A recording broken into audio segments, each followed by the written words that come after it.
J'ai eu l'idée de la traversée des temps lorsque j'avais 25 ans. J'étais un jeune professeur à l'université et j'étais traversé par cette idée.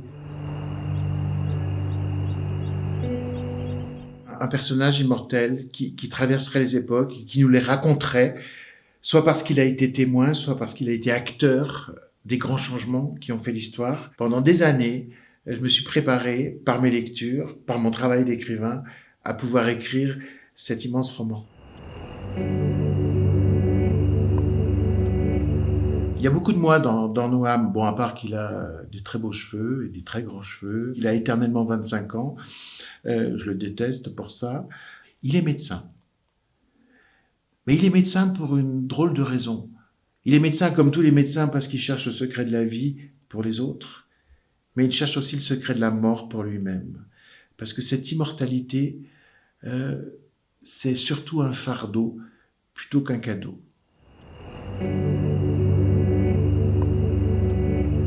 Qui n'est pas fasciné par l'immortalité, qui n'a pas ce désir en soi? Bien sûr, moi, ce désir, je l'ai. Mais c'est spontané. Quand je réfléchis, je ne l'ai plus. Et je crois qu'il faut qu'on aime notre mortalité. Il faut qu'on aime notre vulnérabilité.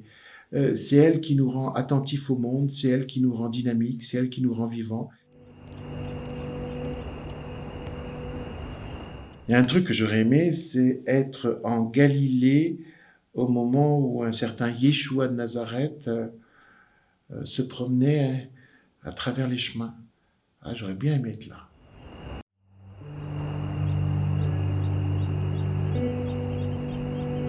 J'ai un rituel d'écriture que j'ai découvert en Italie. Un été où j'avais loué une maison en Italie, j'étais devant un champ de lavande. J'avais fini un livre, je comptais me reposer pendant toutes les vacances et j'ai écrit pendant toutes les vacances comme jamais à cause de l'odeur de la lavande, qui est une odeur qui concentre et qui apaise. Alors depuis, j'ai toujours des magnifiques bougies à la lavande que j'allume quand j'écris. Autrement, si je peux pas me balader avec mes bougies parce que c'est quand même pas pratique, j'ai une huile essentielle à la lavande que je mets dans les plis de ma peau, qui me fait décoller immédiatement. Le travail de préparation a été intense, long et migraineux, parce que j'ai dû concevoir un roman d'à peu près 5000 pages, avec des personnages suffisamment puissants et intéressants pour que je puisse les suivre sur plusieurs volumes. Découper les moments de l'histoire avec un grand H, ça c'était plus facile. Mais faire vivre mes personnages sur une aussi longue durée, ça a été un immense travail de conception.